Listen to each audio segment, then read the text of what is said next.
इस कहानी की शुरुआत होती है मेसन और अमीलिया नाम के एक कपल से, जो अपने प्राइवेट जेट में बैठकर एक आलीशान पार्टी को अटेंड करने जा रहे थे। अब बहुत जल्द ये दोनों उस वेन्यू पर पहुंचे और इस पार्टी को एंजॉय करने लगे। अब थोड़ी देर बाद इन दोनों की मुलाकात परेज नाम के एक आदमी से हुई, जो इन लोगों में सबसे अमीर था और इस पार्टी को भी वही होस्ट कर रहा था। यहाँ बातों बातों में मेसन ने बताया कि उसके पास एक कार कलेक्शन है और उसे गाड़ियों का बहुत शौक है। अब ये सुनकर परेज भी खुश हो गया, क्योंकि उसे भी गाड़ियों को कलेक्ट करने का काफी शौक था। इसके बाद वो मेसन और अमीलिया को अपने प्राइवेट गैराज में ले गया, ताकि वो इन दोनों को अपनी कार कलेक्शन दिखा सके। यहाँ परेज ने इन दोनों को अपनी फेवरेट कार दिखाई, जिसकी कीमत लगभग 200 मिलियन डॉलर्स की थी। अब इस कार को देखकर मेसन और अमीलिया इसके अंदर बैठकर इसे फील करना चाहते थे। अब परेज ने भी उनकी इस रिक्वेस्ट को मान लिया और इन्हें गाड़ी में बैठने की परमिशन दे दी। अब गाड़ी में बैठते ही अमीलिया ने लिंक नाम की एक हैकर को सिग्नल दिया और सिग्नल के मिलते ही लिंक ने गैराज की सारी लाइट्स को ऑफ कर दिया और इस बीच मेसन के आदमियों ने परेज पर हमला करके उसे जमीन पर गिरा दिया। अब इस मौके का फायदा उठाकर मेसन ने कार को स्टार्ट किया और इसे लेकर यहाँ से फरार हो गया। अब यहाँ ये खुलासा होता है कि मेसन और अमीलिया एक प्रोफेशनल चोर हैं और इनका उस पार्टी में जाने का मकसद सिर्फ इस गाड़ी को चुराना था। इसके बाद इन्होंने इस गाड़ी को एक बड़े से ट्रक में डाला और ये देश छोड़कर भागने लगे। लेकिन इससे पहले कि ये लोग भागने में कामयाब हो पाते, एफबीआई की एक टीम ने इन्हें चेस करना शुरू कर दिया। अब ये देखकर मेसन सोच में पड़ गया कि एफबीआई को उनके प्लान के बारे में कैसे पता चला। पर जैसे ही अमीलिया ने मेसन पर अपनी बंदूक तानी, उसकी सारी कंफ्यूजन फौरन दूर हो गई। अब यहाँ कहानी में एक ट्विस्ट आया और ये खुलासा हुआ कि असल में अमीलिया कोई चोर नहीं, बल्कि एक एफबीआई एजेंट है और उसने मेसन से प्यार का नाटक सिर्फ इसलिए किया था ताकि वो उसे रंगे हाथों पकड़ सके। अब ये जानकर मेसन का दिल टूट गया, क्योंकि वो अमीलिया से बहुत प्यार करता था। लेकिन इसके बावजूद भी उसने अपनी टीम को प्लान बी के लिए बोला और ये ऑर्डर्स मिलते ही उन्होंने अपनी सारी गाड़ियों को नदी में उतार दिया। अब इस प्लान बी के चलते वो उस गाड़ी को तो नहीं चुरा पाए, लेकिन एफबीआई के हाथों पकड़े जाने से बाल बाल बच गए। इसके बाद हम 3 महीने बाद का सीन देखते हैं, जहाँ मेसन ने अब चोरी चकारी छोड़ दी और शहर के बाहर एक आम जिंदगी बिताने लगा। अब एक दिन मेसन का छोटा भाई शॉन उसके पास आया और उसे बताया कि वो एक बैंक में चोरी करने का प्लान बना रहा है और वो मेसन को भी इस प्लान में शामिल करना चाहता है। हालांकि मेसन ने ये कहकर इनकार कर दिया कि अब मैं रिटायर हो चुका हूँ और अब मुझे किसी नए लफड़े में नहीं पड़ना। यहाँ शॉन ने उसे मनाने की काफी कोशिश की, लेकिन जब मेसन नहीं माना तो शॉन वहाँ से चला गया। पर जाने से पहले उसने मेसन को एक फोन दिया, ताकि अगर उसका मन बदल जाए तो वो इस प्लान में शामिल हो सके।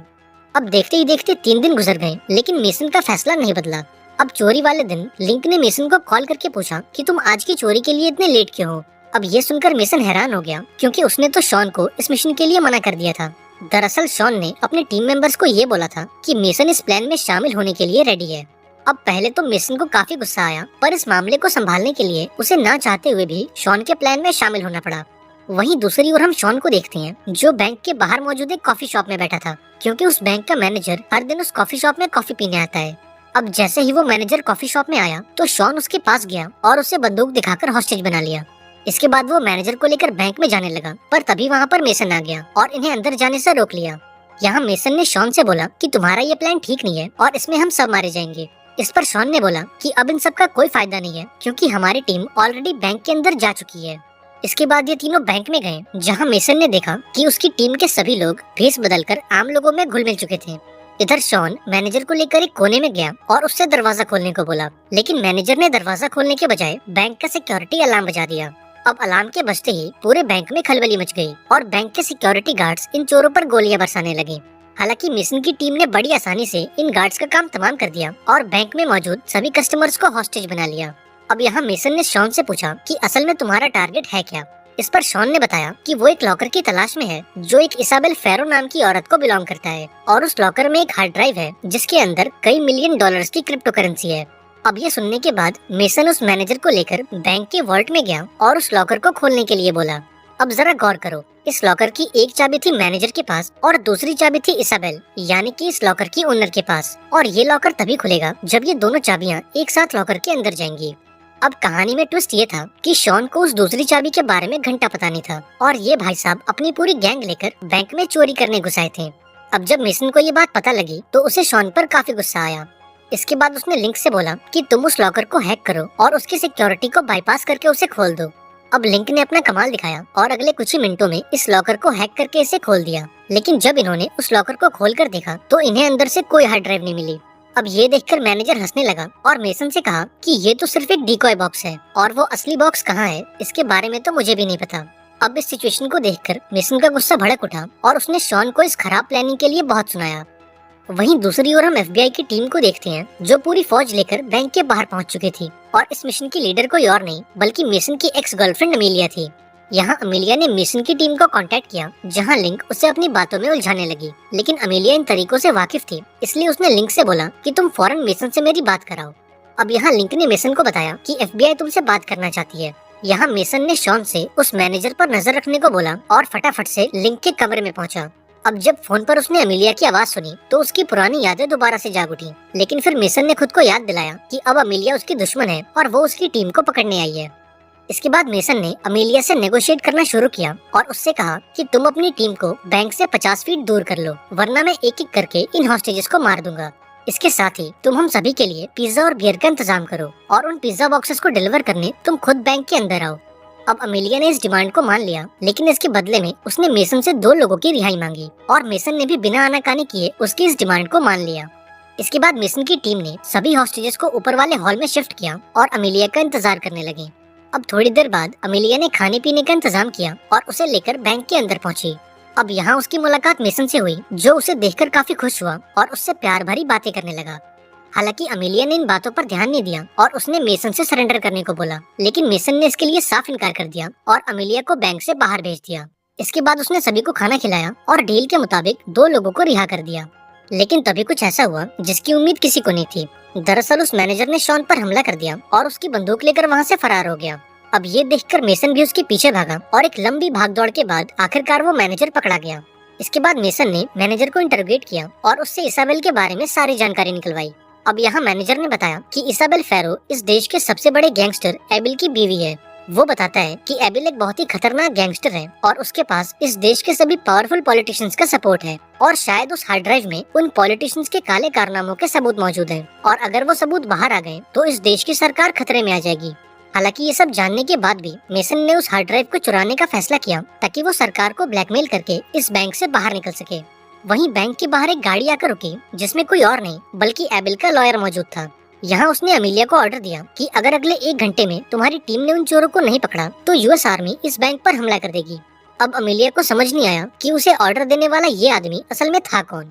अब उसने इस बारे में अपने सुपरवाइजर से बात की, जहाँ उसे पता चला कि उस बंदे का नाम एलेक्स है और वो एबिल का वकील है। यहाँ सुपरवाइजर ने अमीलिया को बताया कि एबिल के पास इस देश के सभी पावरफुल पॉलिटिशियंस का सपोर्ट है और इसलिए हम इस मामले में कुछ नहीं कर सकते। वो अमीलिया से कहता है कि तुम जल्द से जल्द उन चोरों को बैंक से बाहर निकालने की कोशिश करो, क्योंकि अगर एक बार यूएस आर्मी बैंक के अंदर चली गई तो उन चोरों के साथ साथ बहुत से हॉस्टेज भी मारे जाएंगे।